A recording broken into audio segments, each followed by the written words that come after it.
Mjekët japin urdhër, mos pini uthull molle nëse vuani nga këto 3 sëmundje. Uthulla e mollës gjithashtu ka përfitime të rëndësishme për organizmin. Megjithatë, pirja e saj pa kontroll mund të varet shumë edhe për shëndetin tuaj dhe të ndikojë në një sër aspektesh të tij. Disa prej mënyrave të konsumit të uthullës së mollës mund të jenë vërtet të dëmshme për organizmin dhe shëndetin tuaj. Para se të fillojmë, bëni një like videos dhe ju lutem klikoni subscribe, do të na ndihmonit shumë. Ndaj në këto raste duhet të tregoheni më të kujdesshëm me shtimin e uthullës së mollës në vaktet tuaja ditore. Uthulla e mollës gjithmonë duhet të tretet në ujë përpara se të konsumohet. Uthulla e mollës nuk duhet të pihet kurrë pa tretur në ujë për shkak të aciditetit të lartë dhe dëmeve që shkakton në ezofag dhe në stomak. Mënyra e duhur për të pirë uthull molle është ta tresni atë në ujë, më pas ta lini për 5 minuta dhe ta konsumoni sipas nevojës suaj. Edhe kur e tresni në ujë, uthulla duhet të pihet nëpërmjet një pipze dhe më pas të prisni 30 minuta dhe të lani dhëmbët me një furçë si zakonisht. Kjo është një nga mënyrat më të mira alternative për të ndihmuar në shëndetin tuaj dentar dhe të evitoni prishjen e dhëmbëve me uthullën e mollës. Uthulla e mollës nuk duhet të pihet menjëherë pas buke. Nëse e keni zakon të pini uthullën e mollës pas buke, atëherë është koha të ndryshoni këtë rutinë. Me kalimin e moshës, njerëzit pësojnë një paksim të lëngjeve gastrike, të cilat më pas shpërbëjnë ushqimet në stomak. Për rrjedhoj, uthulla e mollës duhet të tretet gjithmonë në ujë dhe duhet të pihet përpara një vakti rreth 30 minuta në mënyrë që të evitoni kështu komplikacione në organizëm dhe të ndihmoni shëndetin tuaj të jetë më i plotë dhe më i fuqishëm. Për rrjedhoj, uthulla e mollës duhet të tretet në ujë përpara vaktit dhe të përmirësojë tretjen dhe të shmangë gjithashtu edhe fryrjet e stomakut.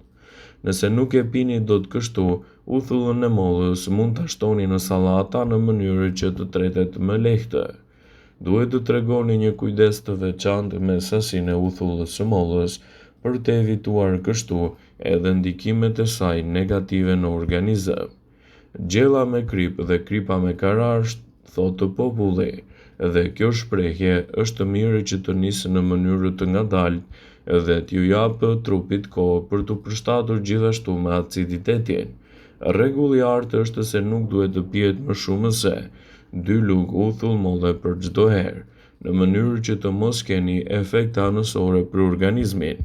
2 lugë uthull molle të tretur në ujë është maksimumi që mund të konsumoni gjatë një dite. Rregulli i artë është se nuk duhet të pihet ajo në sasi të madhe për të evituar kështu rëndesat e stomakut dhe për të evituar gjithashtu komplikacione negative të tij.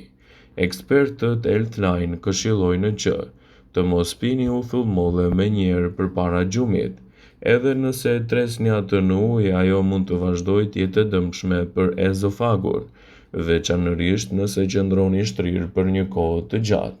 Njerëzit duhet të qëndrojnë në këmbë 30 minuta pas konsumit të uthullës së mollës në mënyrë që të mbrojnë ezofagun e tyre dhe të evitojnë gjithashtu edhe probleme në stomak. Mos e konsumoni uthullën e mollës nëse keni edhe ulçra të stomakut, aciditet të lartë dhe probleme të ngjashme, pasi ajo mund të ndikojë drejt për së drejti në sistemin tuaj tretës dhe të nxjisë gjithashtu edhe komplikacionet e tij.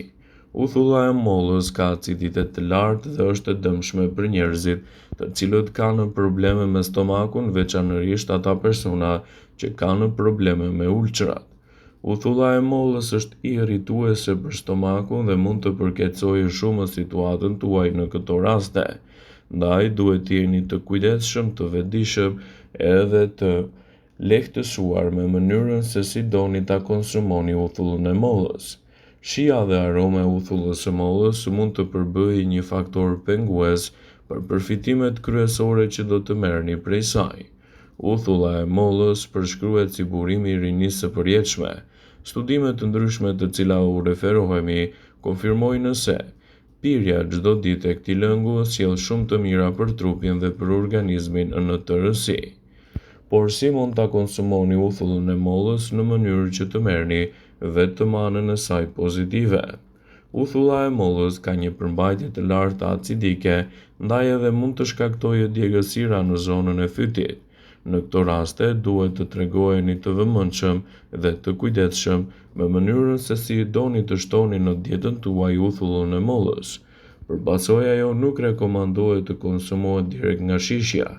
Ekspertët këshillojnë se uthulla e mollës duhet të tretet gjithmonë në ujë përpara konsumit.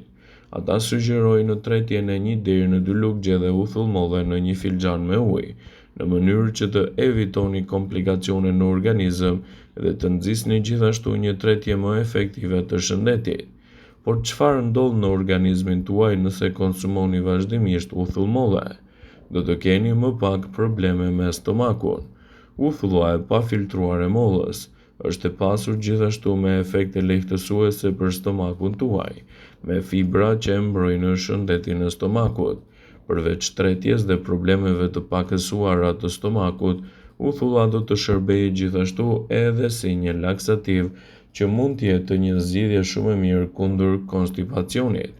Shtimi i uthullës së mollës në vaktet tuaja ditore do të jetë gjithashtu edhe një mbrojtje më e mirë e pahashit në organizëm.